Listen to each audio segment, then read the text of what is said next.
apresentação, com a permissão de todos. Então, a palavra é sua, Jorge. Muito obrigado por estar conosco. Muito obrigado. É muito bom estar com vocês. Fiquei muito feliz quando o Nader me fez esse convite e especialmente mais feliz agora de escutar o Ricardo falando o linguajar, né, dele usar termos como filosóficos e espirituais, né? Eu diria que isso, há alguns anos atrás, seria um enorme tabu, você falar isso numa universidade, falar em termos espirituais, especialmente, claro, existe o curso de filosofia e tudo mais. E eu sempre tive comigo mesmo essa noção de que durante a universidade nos faltava alguma coisa. Na minha época faltou. Era uma escola, assim, não tem, é uma excelente escola, excelente universidade e tal, mas a gente percebia que o conteúdo meramente técnico não satisfazia, porque muitas vezes a gente entrava, muitos colegas entraram na universidade, às vezes até cedo, né, e não tinham uma maturidade suficiente para enfrentar a vida nessas circunstâncias em que receberia apenas um reforço técnico do que já vinha aprendendo nas escolas. Então, eu queria, em primeiro lugar, parabenizar vocês. Eu não sei, o Ricardo me parece que é o coordenador. Acho que você, não sei de quem foi essa iniciativa dentro da universidade, se é sua mesmo, Ricardo, mas parabéns. Se for, olha, é uma coisa que eu diria que isso daqui para frente é uma tendência e é muito especial. Parabéns por vocês estarem aí na frente, na vanguarda dessa iniciativa. E realmente, essa obra aí que o Nader me convidou a expor parte dela, um único capítulo, na verdade são dois pequenos capítulos, né, de uma obra de Abdu'l-Bahá, como disse o Nader, esse ano vai ser celebrado aí o centenário da ascensão de Abdu'l-Bahá, mas Abdu'l-Bahá era realmente uma pessoa muito especial. Eu imagino o que uma universidade como a USC poderia reagir, por exemplo, a uma presença de Abdu'l-Bahá numa universidade como essa. Porque isso ocorreu, embora ele tenha passado grande parte da vida dele na prisão, né, no final da vida dele ele ganhou uma liberdade e ele, apesar de ter tido toda a sua experiência como não apenas um oriental, mas como um prisioneiro, ele saiu e falou para grandes encontros em mesquitas, sinagogas, igrejas, universidades. Né? Um reitor chegou a dizer de Abdu'l-Bahá, que era exatamente isso que eu estava dizendo, como é importante esse link entre a informação ou a formação técnica e esse lado espiritual. Um dos reitores chegou a dizer que considerava Abdu'l-Bahá como aquele que caminhava o caminho místico com pés práticos. Né? E então, agora vocês imaginem uma pessoa com aquelas vestimentas típicas de um oriental andando por Nova York, por Paris, né, na Europa, ele foi pela Inglaterra, por Londres, várias outras cidades, o impacto que pode ter causado. E era tão forte que um dos jornais nos Estados Unidos chegou a escrever uma reportagem dizendo que Abdu'l-Bahá era um profeta. E Abdu'l-Bahá o corrigiu, falou, olha, eu não sou um profeta, mas aqueles que o ouviam o consideravam de tanta sabedoria que no dia seguinte saiu no jornal publicado assim, o profeta diz que não é profeta. Ele mais tarde escreveu que ele estava se referindo a realmente quem é um profeta, é um Jesus, um Bahá'u'lláh, que é o fundador da fé Bahá'í e tal, é outra coisa. Mas ele realmente, como o Nader disse, era uma sabedoria reconhecida, não apenas por aqueles que o seguiam, mas muita gente procurava os seus conselhos. E Abdu'l-Bahá falou muito, escreveu muitas epístolas, deu muitas palestras, e muitas delas num estilo filosófico e espiritual. Por isso que eu estou reforçando essas palavras que o Ricardo pronunciou, porque realmente tem tudo a ver. Abdu'l-Bahá fala muitas vezes no estilo de Aristóteles, às vezes Platão, mas muitas vezes Aristóteles e tal, e ele tinha o seu estilo próprio. E falava dos assuntos de grande interesse, né? Como esse destino e livre-arbítrio é uma coisa que eu não diria nem séculos, há milênios a humanidade discute o que realmente domina a vida humana, né? O ser humano ele é destinado, ele, independente do que ele queira pensar ou fazer, o seu destino já está traçado. Isso é uma pergunta que a humanidade sempre fez e tem feito a si mesmo, né? Ou por outro lado, o ser humano ele é plenamente livre, né? Ele faz da sua escolha total, quer dizer, livre-arbítrio é poder escolher, né? Poder decidir e ser dono total do seu destino, vamos chamar assim, né? Então, essas questões sempre ficaram à frente e colocaram muitas dúvidas, realmente, em pensadores, em religiosos, em filósofos e tudo mais, né?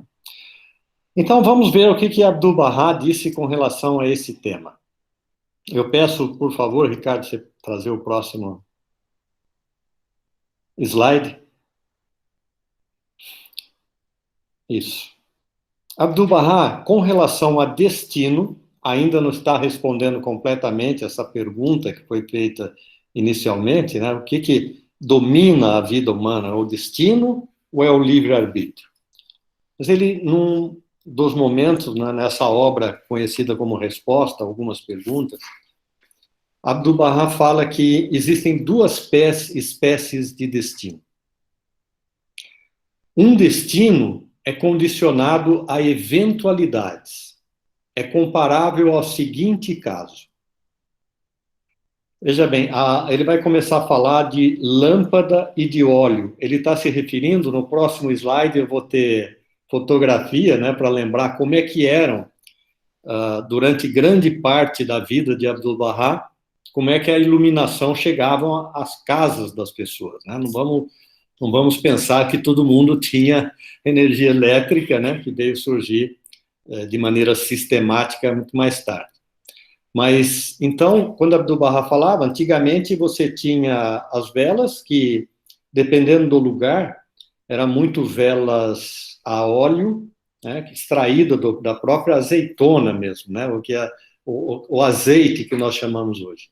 E tinha assim como tem a vela hoje, né, um cordãozinho, né, e você acendia aquilo, e a duração daquela vela era o tempo que durasse o óleo.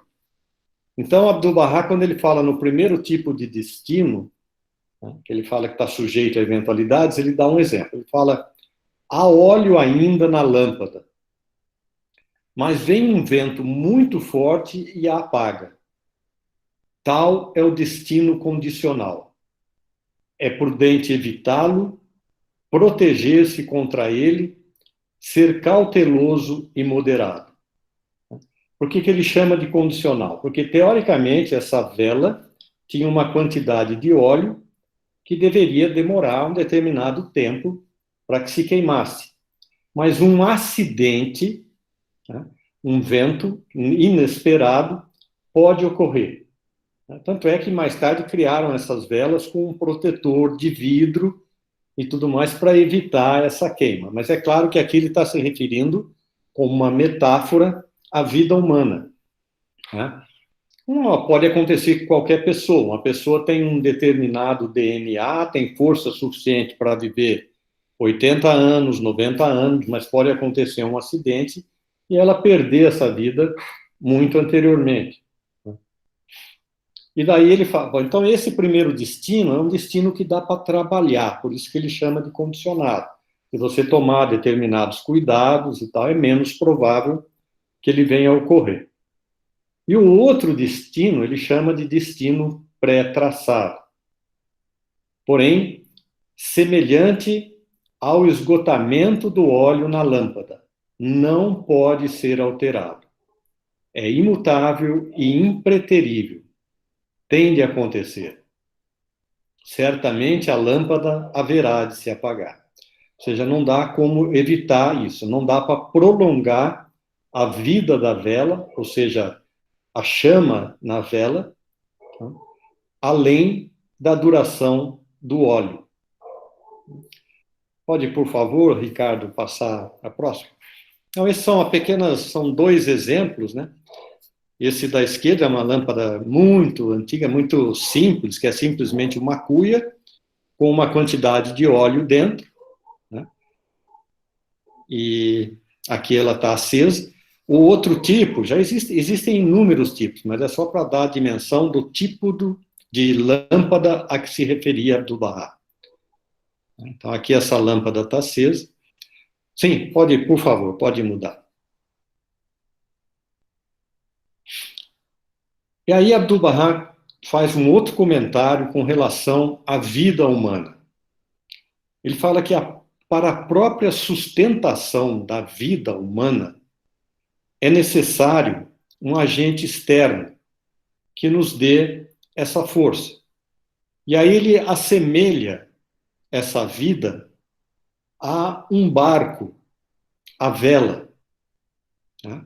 Como é que funciona um barco à vela? Obviamente é um barco, né, que tem uma vela que direciona o vento. Né? Se houver vento, esse barco à vela vai se mover. Se não houver vento, ou seja, se não houver essa força externa que o impele para frente, ele não vai se mover. E aí Abdu'l-Bahá comenta que o ser humano, né, quando ele fala homem, vamos lembrar, ele está falando de ser humano. Que o homem assemelha-se a um navio impelido pela força do vento ou do vapor. Aí seria um navio a vapor, né? Um barco a vapor. Sem a qual não pode em absoluto se mover. O leme do navio, entretanto, dirige-o para um lado ou para outro, enquanto a força motriz oriunda do vento ou do vapor o impele na direção desejada. Se for dirigido para leste, irá para leste. Ou se for dirigido para oeste, para ali irá.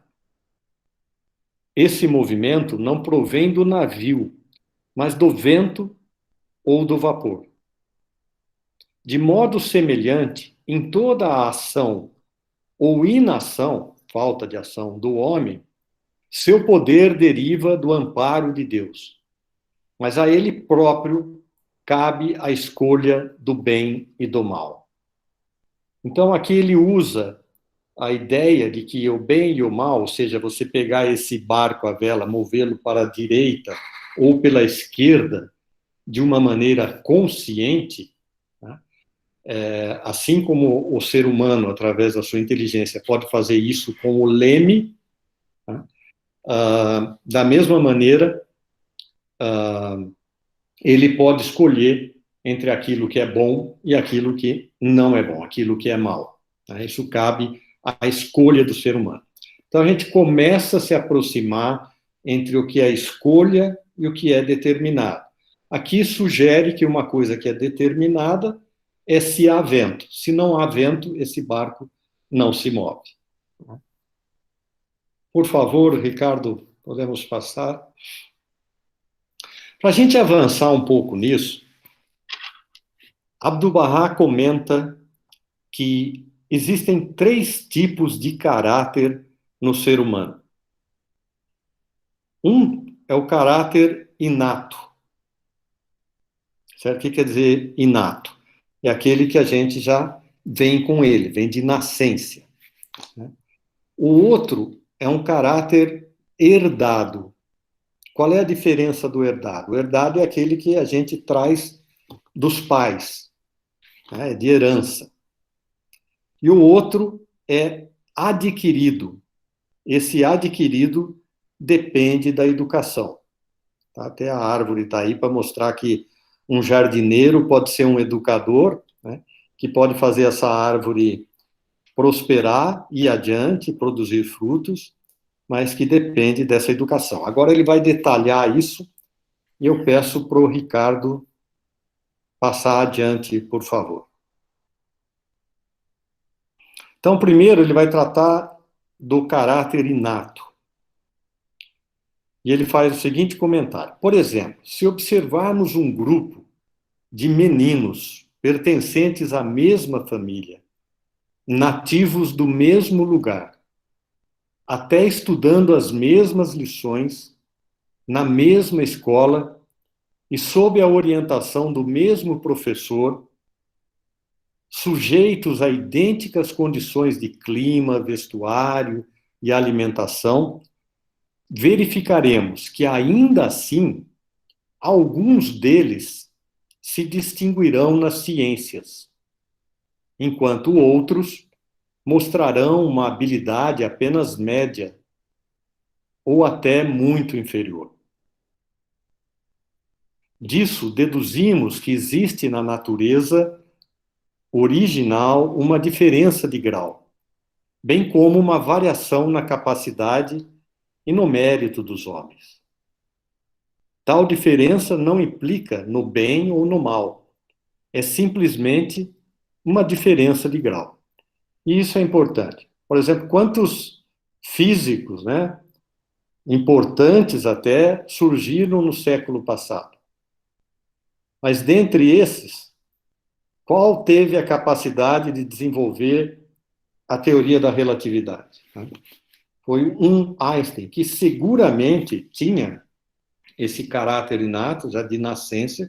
Claro que ele teve educação, se ele não tivesse estudado física, ele não teria chegado lá, física, matemática e tudo mais.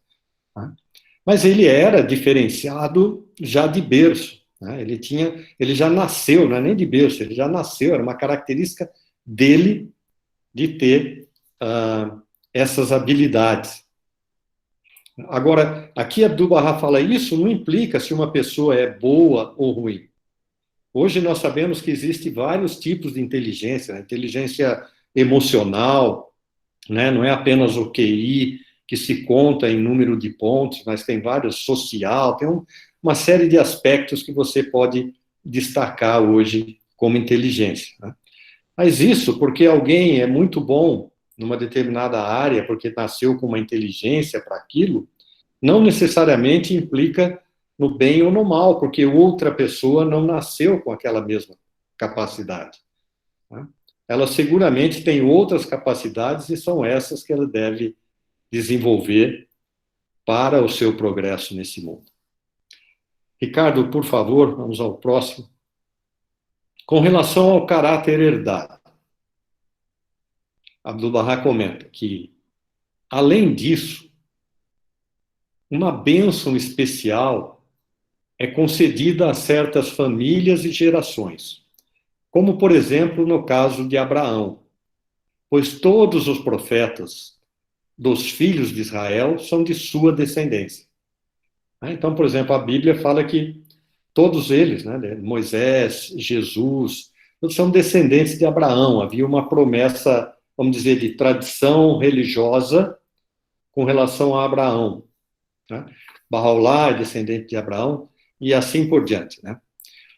É uma bênção conferida por Deus a esta família, e que se estende a Moisés por parte do pai, bem como da mãe, a Cristo pela linhagem materna, e também a Maomé, ao Bab, e a todos os profetas e santos manifestantes de Israel.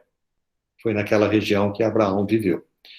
Evidentemente, pois, há um caráter herdado. Tanto assim que, se o caráter de alguém que pertença fisicamente a certa linhagem não se mostrar digno desta linhagem, não será ele considerado, espiritualmente falando, membro da família. Além desse aspecto religioso, a gente pode lembrar aspecto, por exemplo, príncipes e reis, que normalmente era o primogênito que herdava de um rei, aquele príncipe mais velho, que herdaria de um rei a coroa. Também tem a ver. Mas se esse se mostrasse uma pessoa inadequada, de caráter fraco e tudo mais, nem sempre ele ascendia ao trono. Ricardo, por favor. E, por fim, o último caráter, só para lembrar, né? O inato, aquele que a gente já nasce com ele, o herdado, que vem dos pais, quer dizer, se os pais são fortes, a tendência é o filho ser forte. Deixa eu dar um outro exemplo antes de entrar nesse daqui. Digamos que alguém nasce de pais baixos, vai pai, mãe, avós, né? E vai nascer com uma estrutura física baixa, né? Não vai poder ser um jogador de basquete com essa, não vai poder ter essa pretensão, né? Então, porque ele já tinha um caráter herdado, no caso não é nem caráter, é uma característica física, né? Mas é um exemplo físico para fazer uma analogia, né? Que não dá para herdar e querer ser um jogador de basquete. E, por fim, o caráter adquirido, né? Esse é aquele que lá atrás a gente viu que dependia da educação.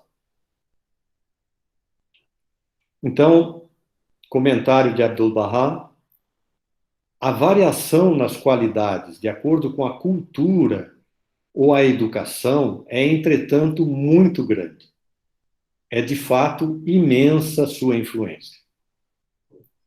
É por seu intermédio que o ignorante adquire conhecimentos e o covarde valor. Assim como o ramo torto se endireita mediante cultivo, a fruta azeda, amarga das montanhas e selvas torna-se doce, deliciosa, e a flor de 5 pétalas vem a ter centenas. Graças à educação, os povos selvagens tornam-se civilizados, e até os animais se domesticam. De suma importância é, pois, a educação. Como no plano físico as moléstias são extremamente contagiosas, também o são as qualidades de coração e espírito. A educação tem influência universal. As diferenças por ela causadas são muito grandes. Veja que aqui Abdu'l-Bahá dá um exemplo, né? Ele faz uma metáfora com o mundo vegetal.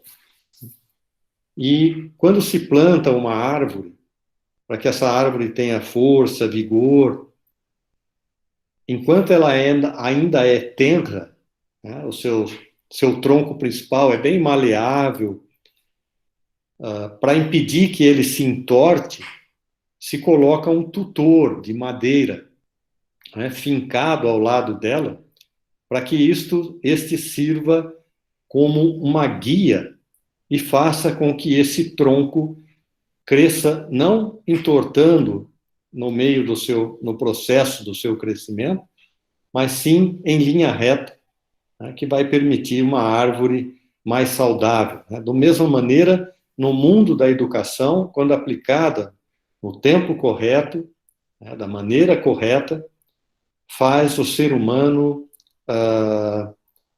permitir ao mundo extrair deles os melhores benefícios, assim como a árvore produzirá os melhores frutos se cuidada, adubada, colocada água, né, com todos os tratos que a gente pode comparar a uma educação por parte de um jardineiro, né. Também o ser humano, quando educado por um educador capacitado, ele tende ao progresso. Ricardo, por favor. E ainda com relação ao papel da educação, Abdu'l-Bahá comenta: se alguém afirmar que a variação em capacidade existente entre os homens explica a diferença de caráter, refutaremos tal asserção. Pois não há somente a capacidade natural, mas também a adquirida. A primeira, criação de Deus, quer dizer, capacidade natural, é puramente boa, porque o mal não existe na criação divina. é da capacidade adquirida que surge o mal. Por que ele está falando aqui em bem e mal? Ao falar em bem e mal, ele está falando de livre-arbítrio. E o que a gente pode entender como que na criação, como Abdu'l-Bahá fala, que é a capacidade natural do ser humano, não existe o mal. Essa afirmação parece, num primeiro momento, assim, um tanto confuso. Será que é assim mesmo?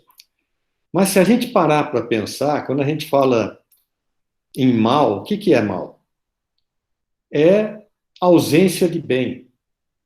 Como a gente, quando fala em ignorância, a ignorância, na prática, ela não existe.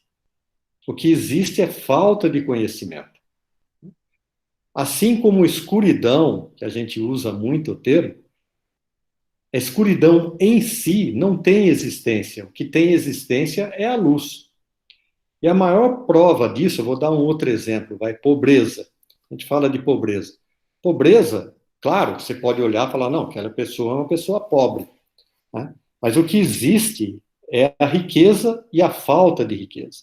Ou a diminuição da riqueza que a gente entende como pobreza. Né?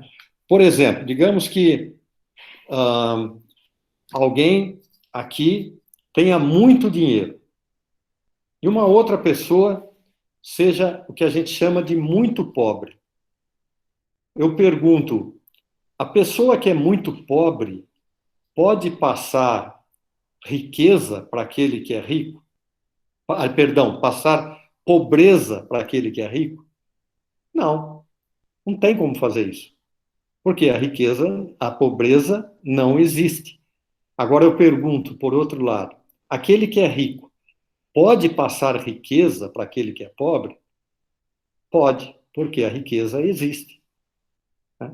E assim a gente pode ficar usando esses argumentos. Ou digamos que eu tenho um quarto iluminado e um outro quarto totalmente obscurecido. E uma porta separando esses dois quartos. Se eu abrir essa porta, o que vai acontecer? A escuridão vai tomar conta do quarto iluminado? Não, porque a escuridão não existe. Ao contrário, o quarto que está iluminado vai passar luz para o quarto que está escurecido. Parte da luz vai para aquele quarto. Ricardo, próximo, por favor. E aqui, Abdu'l-Bahá, ele já usou lá atrás a ideia da vela que dependia do vento, né, de um fator externo, mas que também dava, vamos dizer assim, um livre-arbítrio para se controlar o leme. E aí ele dá um exemplo muito bonito de um tear, só que esse é um tear manual. Tá? Isso ele fez numa carta que havia uma médica que morava na mesma cidade que Abdu'l-Bahá morava, enquanto ainda enquanto ele estava ainda como prisioneiro na Terra Santa, Israel, que eu chamo aqui de Terra Santa. Né? E aí, mais tarde, ela entrou em contato com ele e perguntou justamente sobre livre-arbítrio. Ela queria saber, olha, se eu tivesse nascido... Por que eu não nasci na China? Por que eu não estudei tal coisa? Por que eu não... Certo? Não aconteceu isso com a minha vida? E aí, Abdu'l-Bahá, ele dá algumas explicações com relação a isso, e ele traz esse exemplo do tear, que é muito interessante. Ele diz... desculpa, em primeiro lugar, um tear, gente, o manual, né, obviamente, talvez vocês já tenham visto, algum tenha tido a oportunidade de ver um tear automático, hoje é outro nível, né? Mas o tear manual, que até hoje se utiliza para fazer tapetes, para fazer almofadas, para fazer um monte de coisa, roupas, vestidos, você pode fazer um monte de coisa com isso. Né? E o que ele tem uma urdidura, que chama, são os fios colocados no sentido, pode ser vertical, né? Ou longitudinal, dependendo de como a gente esteja vendo essa imagem, né? Ele já vem com aquilo, e a obra de arte são os fios que são passados no outro sentido, horizontal. Normalmente tem uma pontinha de madeira que agarra esse fio que vai ser passado na horizontal e a pessoa joga de um lado para outro e faz a trama, né, o que vai acabar dando origem ao tecido. Muito bem, então ele diz: ouçam, meus filhos, a alma humana deve ser comparada a um tecelão. A vida humana é a coisa tecida, o tecido. O corpo humano, principalmente o cérebro, é a ferramenta, o instrumento com que se faz a tecelagem. Deus, Senhor, o mestre das obras, prepara o tear, que é a urdidura para o tear, o meio humano, o ambiente com o chão. Fios do destino. Então, essa urdidura, esse horizontal ou vertical, esses fios, toda essa armação de madeira, tudo, que Abdu'l-Bahá está dizendo que isso já nos é preparado. Vamos lembrar o nosso caráter inato e hereditário, né? A gente não teve influência sobre esses dois tipos de caráter, né? A gente tem influência sobre o da educação, o adquirido. Aí ele diz: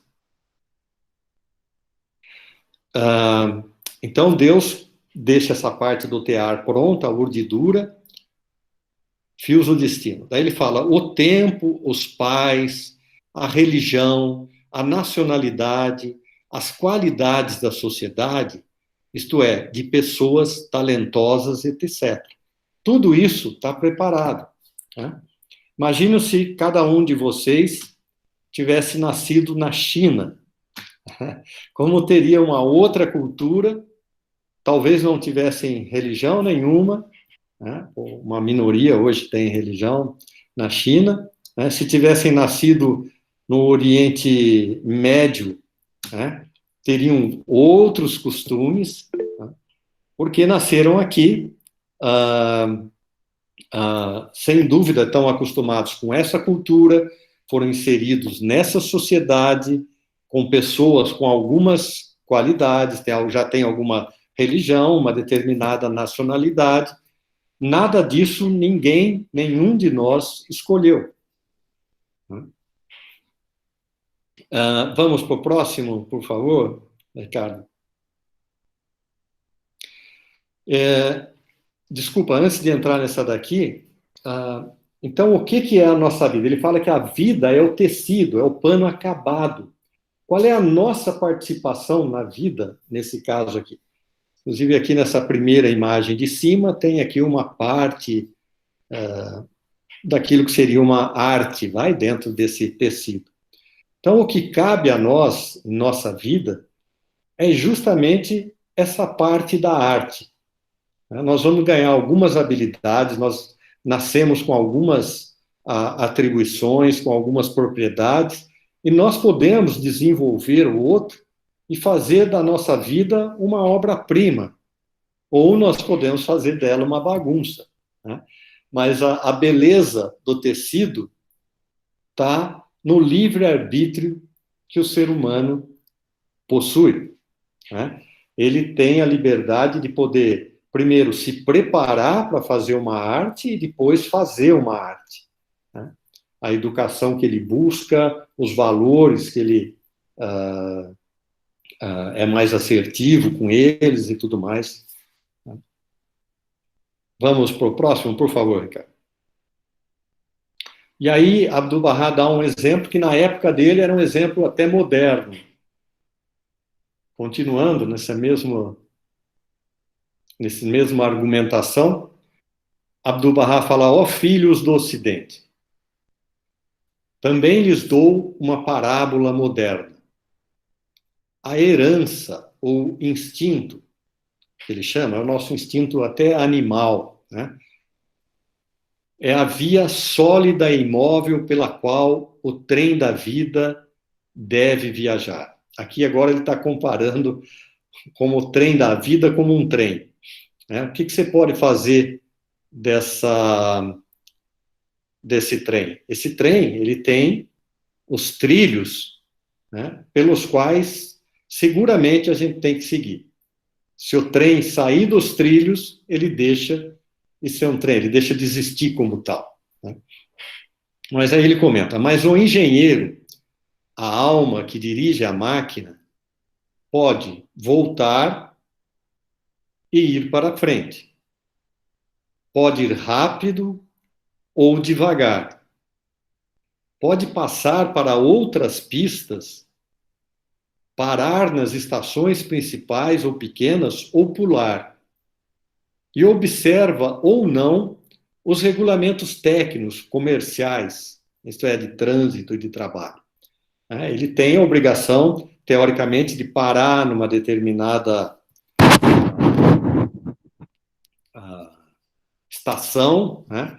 Mas ele pode não optar por não fazer, não cumprir o regulamento da empresa, né?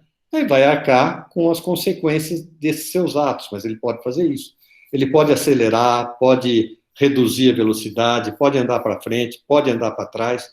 Ele tem algum grau de liberdade. Próxima, por favor.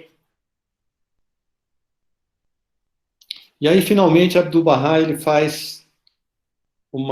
cria uma harmonia entre esses dois aspectos do que pode ser um destino, né, um trem, com a escolha do maquinista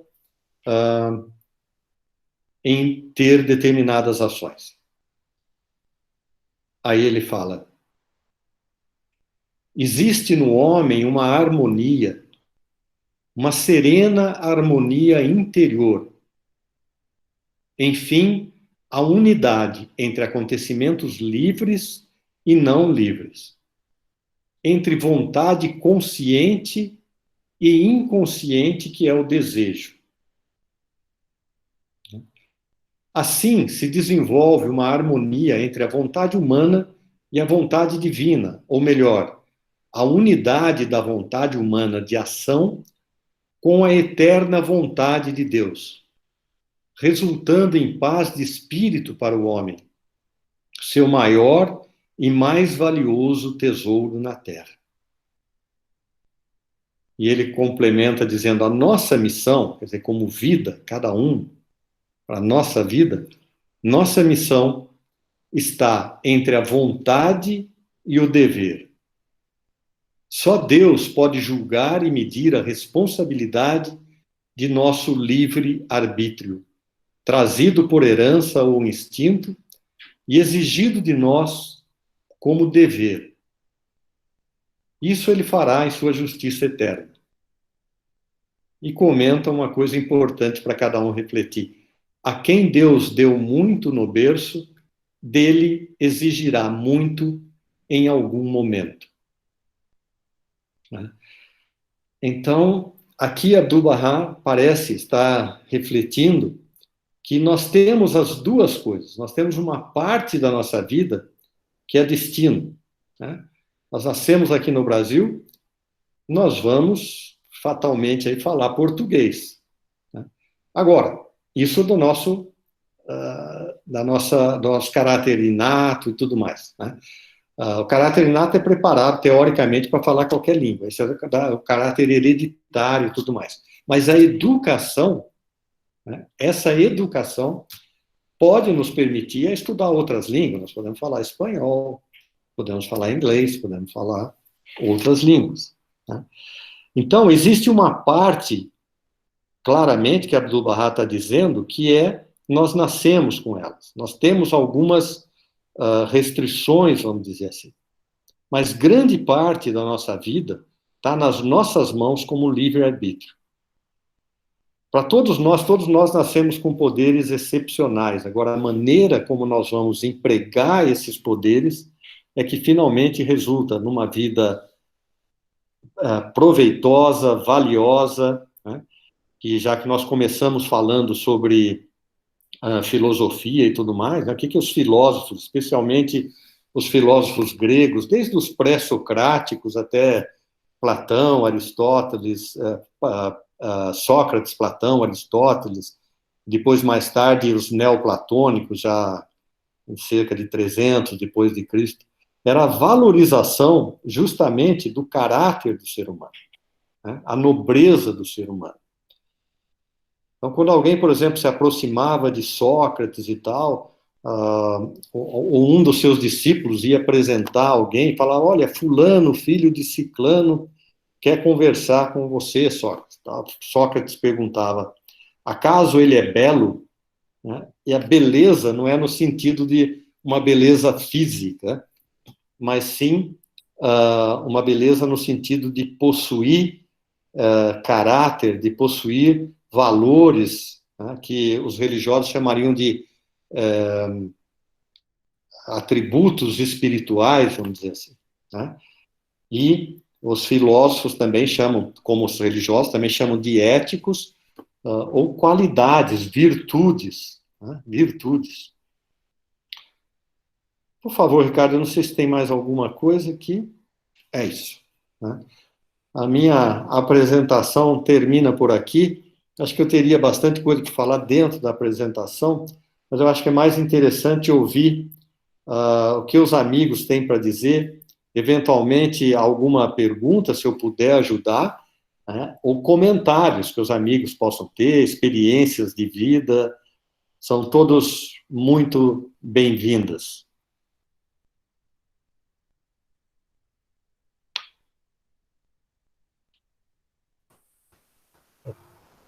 Parei aqui a apresentação, mas se houver a necessidade, nós voltamos ela aqui para retornar a ela em alguma passagem, tá, Jorge? Obrigado, Ricardo. E nós conseguimos ver mais a turminha aqui participando. Eu posso começar fazendo algumas perguntas, se ninguém fizer. Por exemplo, o curso que vocês estão fazendo, né? Vocês acham que vocês estavam predestinados a fazer? Ou foi uma escolha?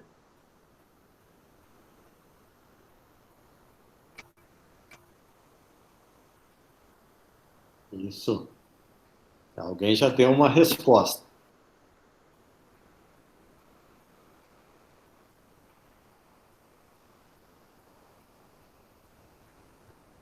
Obrigado, Winnie, Gustavo. Quem mais? Mas acho que seria interessante abrir o microfone e escutar esse pessoal, né, Ricardo? Sim.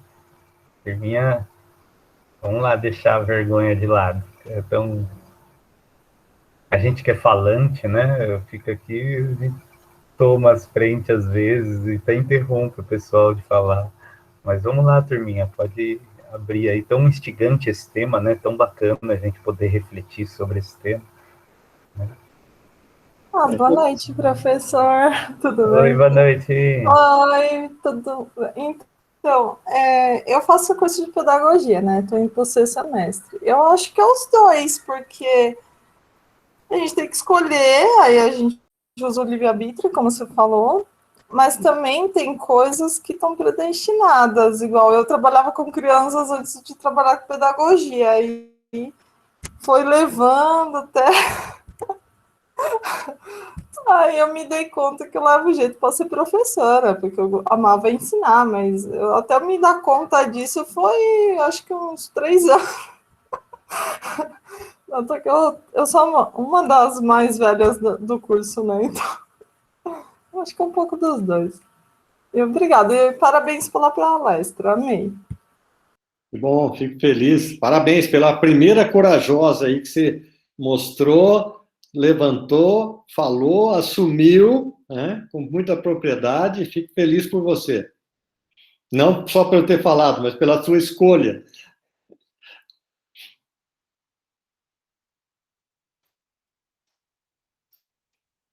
Quem mais? Qual é a variedade de curso que nós temos aqui, professor? É bem diverso, que essa é uma atividade aberta a todos os cursos. Então, nós temos gestão, medicina, nutrição, tem gente de todas as áreas aqui, área da saúde, do direito, da comunicação, da psicologia. Então, tem várias áreas aqui envolvidas, pessoal. da pedagogia, como a Winnie disse. Então, tem bastante... É bem diverso, né? Humanas, exatas e biológicas podem estar presentes aqui nesta sala hoje.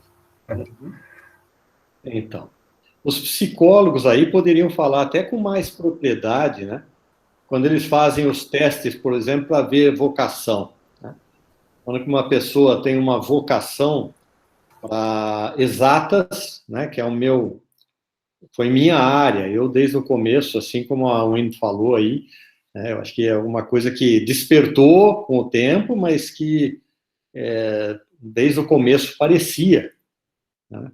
Então, uma pergunta, né? Isso faz parte de um caráter inato, de algumas qualidades que as pessoas têm? Por exemplo, por que alguém vai para humanas, né? Por que alguém escolhe qualquer área, né? Ela já nasceu com uma tendência, ela está reforçando aquelas qualidades com as quais ela já veio dotada. Claro que a educação vai reforçar isso. Existem casos, por exemplo, de alguém que cursa medicina durante alguns anos, para no meio do caminho, vai fazer advocacia, certo? Depois, áreas que parecem distantes, são coisas que, acidentes da vida, né? As pessoas, às vezes, demoram um tempo para perceber a sua própria natureza também, né? Sei, gostaria de ouvir alguém aí da área. Boa noite, estão ouvindo? Oi, Gustavo. Oi, tudo bom? Primeiramente, adorei a palestra, muito interessante, eu nunca tinha ouvido falar sobre... Eu posso chamar de líder espiritual? Acho que seria a forma certa de se dizer. Muito interessante, dei uma passada rápida aqui na Wikipédia para ler um pouco enquanto passava a palestra, para não ficar tão perdido. Eu curso psicologia e eu acredito que seja de fato uma grande quantidade de um determinismo em relação à minha escolha. Eu acho que existiam muitas coisas ao meu redor que me levavam invariavelmente a isso. Eu acho que meu livre-arbítrio foi encontrar as palavras e dizer, é psicologia que minha vida está me levando e fazer a escolha. Só que dentro de uma determinada quantidade de coisas que eu poderia não escolher. Por exemplo, eu estava entre filosofia, psicologia e história. E todas tinham meio que o mesmo substrato de intenção. Eu acho que meu livre-arbítrio foi em falar psicologia dentre essas possibilidades que já eram, de certa forma, determinadas, porque tudo me levava a isso. Então, nesse sentido, eu acho que combina muito bem o determinismo e o livre-arbítrio. Eu tenho um pouco de dificuldade de fazer associações muito espirituais, eu não tenho um histórico muito espiritualizado, porém, certas coisas, tipo, não tem como... eu não sou exatamente cético. Eu me considero, por exemplo, agnóstico, e eu me surpreendo com essas coisas, certo? Principalmente quando a gente olha de forma retrospectiva e tenta entender nossa história com uma narrativa, certas coisas parecem que não poderiam ter sido diferentes. Eu acho que, nesse sentido, também pensando na vocação de algumas pessoas, parece que é muito determinante. Tipo, não tem muitas... Tipo, a limitação de possibilidades é pequena já desde sempre, e eu acredito que seja muita coisa inata nesse sentido, mas que eu acredito que todos nós venhamos do mesmo substrato. Eu acho que as emanações são muito difíceis de se fugir dela. Você pode, tipo, ficar empurrando o seu destino com a barriga, ou você pode abraçar ele, sabe? Você pode ficar à mercê das coisas externas e deixar que elas levem sua vida para frente, ou, de fato, tomar consciência dessas forças que te regem e realmente tomar uma atitude de livre-arbítrio sobre as determinações que existem já. E encurta bastante minha opinião em relação a esse tópico. Muito obrigado pela sua participação, Gustavo. Eu gostei muito. Você falou, realmente a palavra correta é determinismo, eu não quis ficar usando isso, mas é determinismo, é aquela predestinação, vamos dizer assim, né, da qual você não poderia fugir.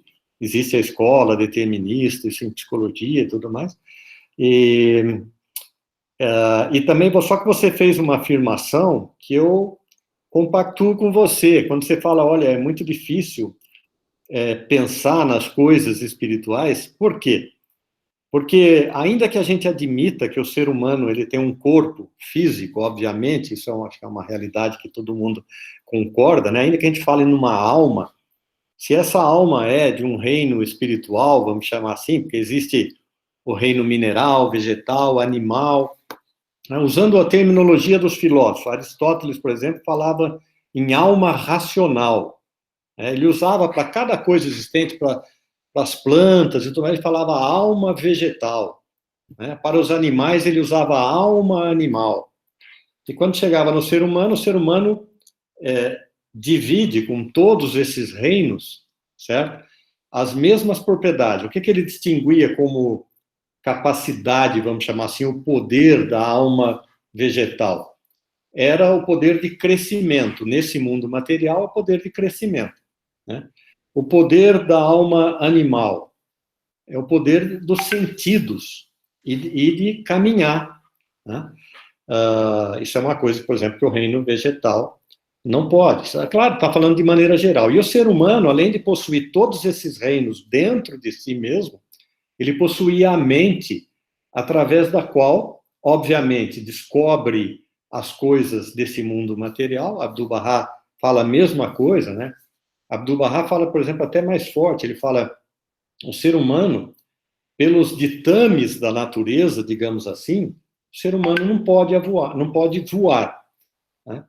Mas, através da sua capacidade mental, ele desenvolve uma máquina que se chama avião, que permite ele contrariar as leis da natureza. Quer dizer, ele acaba usando as próprias leis da natureza a seu favor, e o ser humano é o único capaz de dominar isso, é o único ser que é capaz, que tem esse poder mental de usar a natureza, que o limita a seu favor e a seu progresso, né? Claro que hoje nós não estamos entrando na discussão que a gente tem que tomar cuidado, não pode exagerar, abusar da natureza e tudo mais, né? Mas voltando ao que você falou, eu também tenho extrema dificuldade, porque o nosso raciocínio, todo ele é baseado nos 5 sentidos. Mas isso é basicamente o que é a ciência. A ciência acredita nos 5 sentidos, né? Quando se fala em provar alguma coisa. Mas existe uma série de coisas que essas pessoas que são espiritualistas, como Abdu'l-Bahá, os profetas e tudo mais, eles utilizam o argumento racional que nós encontramos no mundo físico para expressar realidades espirituais, né? Por exemplo, vou falar uma coisa espiritual que acho que todo mundo pode experimentar: amor, né?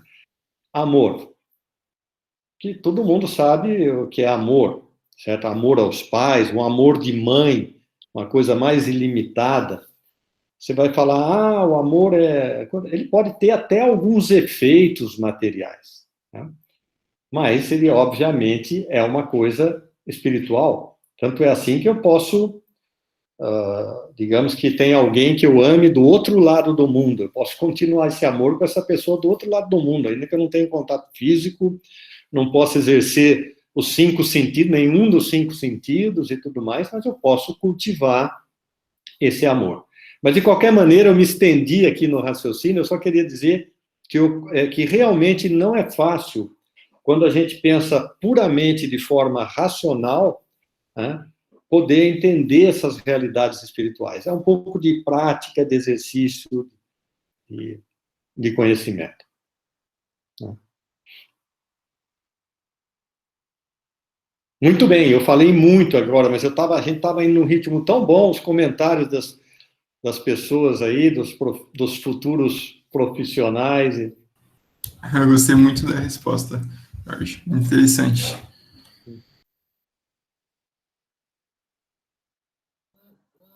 Quem mais aí foi predestinado pelos pais a fazer o curso que está fazendo? Tipo assim, o pai era de tal profissão, eu quero que você seja. Típico do... Por enquanto, terminar a frase, Castanhari. Por enquanto, nem chegou. Por enquanto, não sei se tem alguém falando. quando é para explicar? Porra, é foda. Jaqueline, quer fazer algum comentário?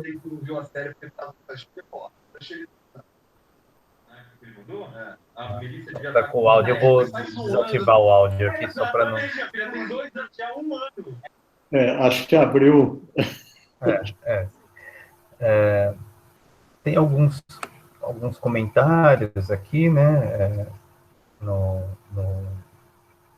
chat. A Winnie também, né, mais uma vez, colocou aqui sobre... Opa, Jorge, eu ia fazer uma pergunta. Opa!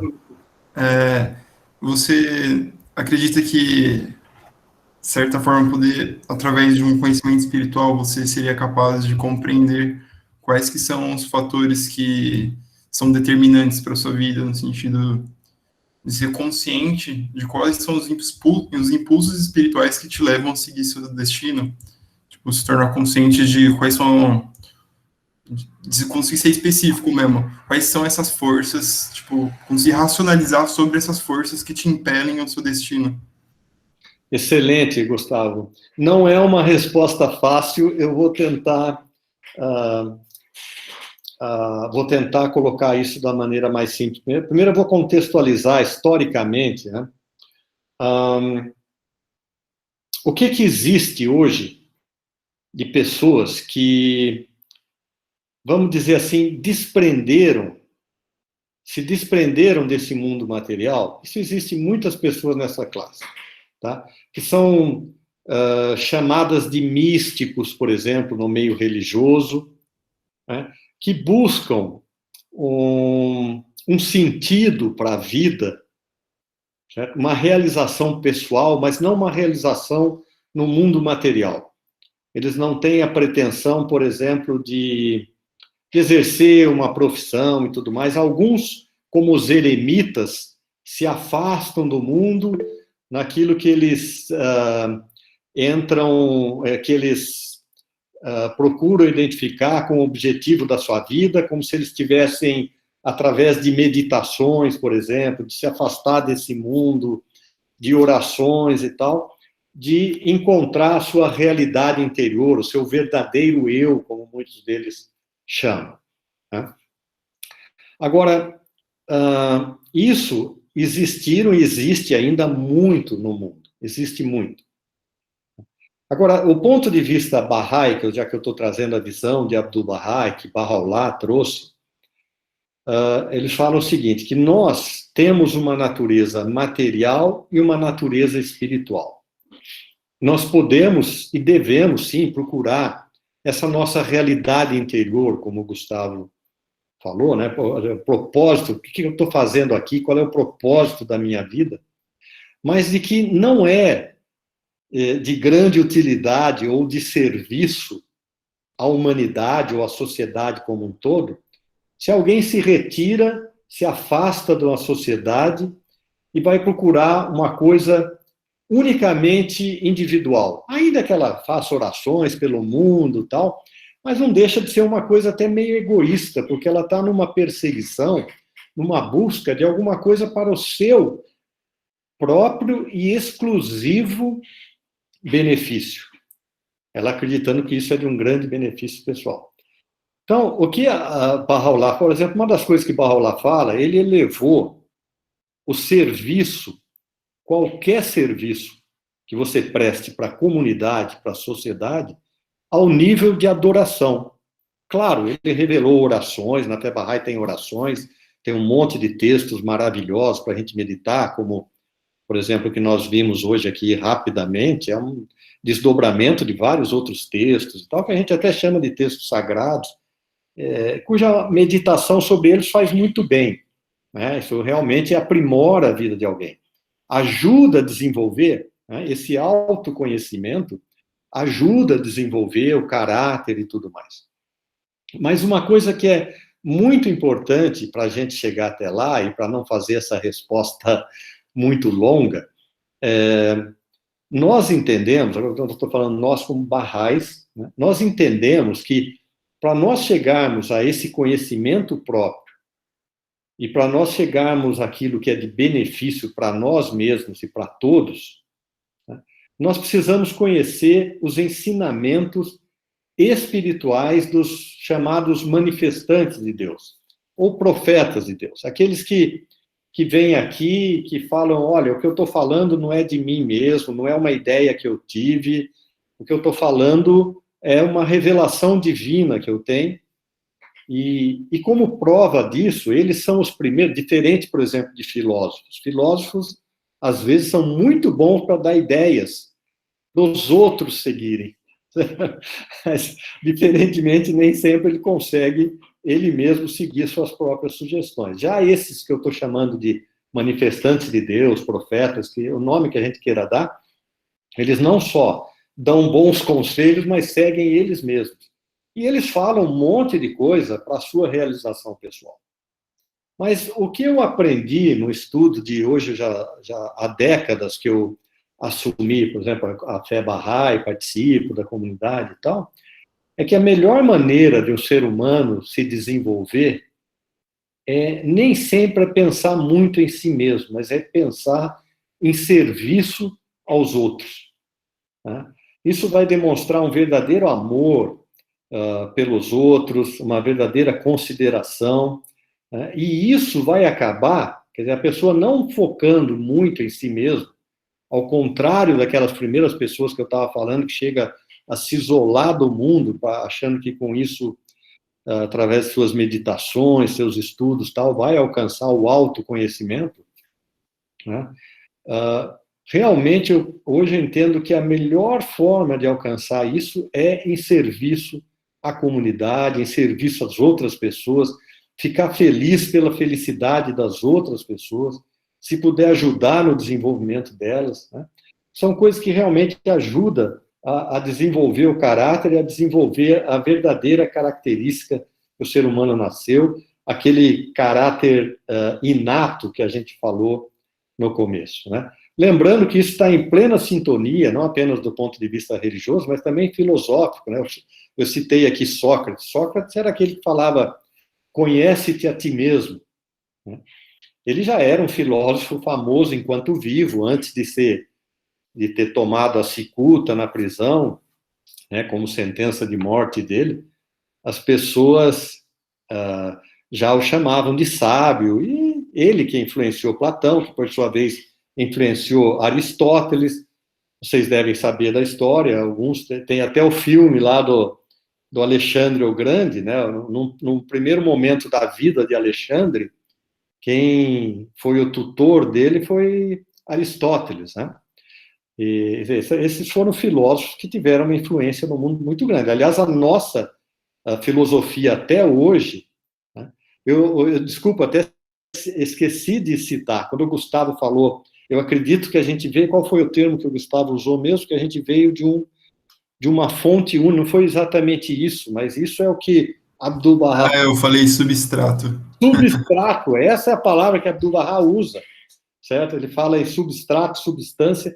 Aristóteles usava essa mesma terminologia, para mostrar que, em certo sentido, todos nós somos uma única humanidade, né? Que ninguém é maior do que ninguém, e todos nós estamos aqui hoje, e o maior serviço que nós podemos ajudar aí a cumprir o destino de todo mundo, eu acredito, por falar, Jorge, que destino? Vamos falar em destino coletivo. É estabelecer a unidade do gênero humano nesse planeta. Se nós pudermos fazer isso, nós vamos ser muito mais felizes, vamos nos sentir muito mais íntegros, né? E vamos sentir realmente o propósito nas nossas vidas. Substrato, gostei muito, Gustavo.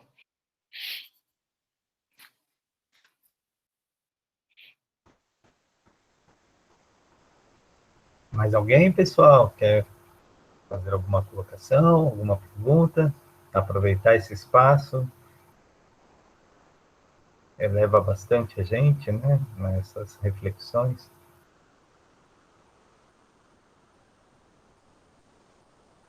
Muito bem. Então, Jorge, não sei se quiser fazer alguma consideração final.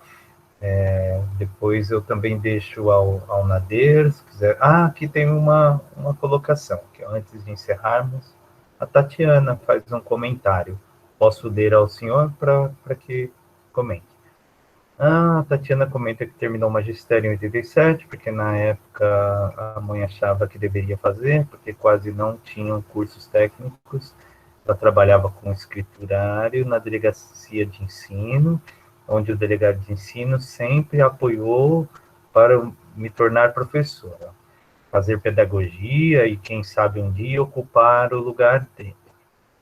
Passei no concurso de professor do estado de São Paulo, fui dar aula, passei na pedagogia, mas minha casa encheu de água e não pude fazer a faculdade. Fez um comentário do destino e da intenção, do arbítrio, da busca, mas com essas susceptibilidades da vida, né, do qual a gente está aí em condição de ocorrer, né? Então ela coloca algo sobre o destino. Mas ela continua depois, Ricardo. Cadê aqui? Eu vi parte... Ela foi exonerada como Exonerei professora, como professora. foi secretária no Senai e trabalhou 13 anos lá. Então, talvez o destino levou ela para lá. Levou, né? Para ser, é isso mesmo. Isso que eu ia comentar. Muitas vezes na vida a gente tem que pegar um limão e fazer uma limonada, né? Parece que é o caso da Tatiana. Exato. E agora, toda a experiência que é aceita, assim, quando a gente está passando por dificuldades, por provações, eu não quero entrar no mérito, porque tomaria bastante tempo, mas a visão que Abdu'l-Bahá traz é que nem sempre passar por dificuldades, passar por, ele chama de provações e tudo mais, é uma coisa ruim. Na verdade, os grandes homens, se a gente for falar em termos religiosos, todos os manifestantes de Deus, todos os profetas, todos os chamados santos, com o nome que a gente queira dar aí, todos eles sofreram demais na vida. Isso não era um castigo, né? Porque parece que o sofrimento para eles é como jogar uma vasilha de álcool no incêndio, né? Parece que a chama de amor, de dedicação deles aumenta mais ainda, né? Então, muitas vezes a gente passa coisas na vida, mas que realmente isso vai acabar fortalecendo a gente para cumprir o nosso destino pessoal, que nem sempre a gente consegue descobrir claramente, né? Eu tinha que passar por isso, eu não tinha que passar por aquilo, mas a gente vai se sentindo fortalecido pela vida. E quanto mais a gente sabe reconhecer isso e não lutar contra isso, não se rebelar contra isso, passar a entender que existe uma sabedoria nisso, muito melhor nós vamos enfrentar isso e mais a gente vai aprender. Então, realmente, essa é a vida. Muitas vezes a gente faz uma limonada, né? Quantas pessoas aí passaram prisões, depois se transformaram lá na África do Sul, né? Mandela ficou lá na prisão um monte de tempo, quantos anos, uma celinha, fala, puxa vida, será que esse cara estava destinado àquela vida? Parece que não, né? Eu acho que ele tinha que passar por aquilo em algum momento, para fazer suas reflexões, pensar e tudo mais, e depois ter uma atuação tão nobre que ele teve na vida, né?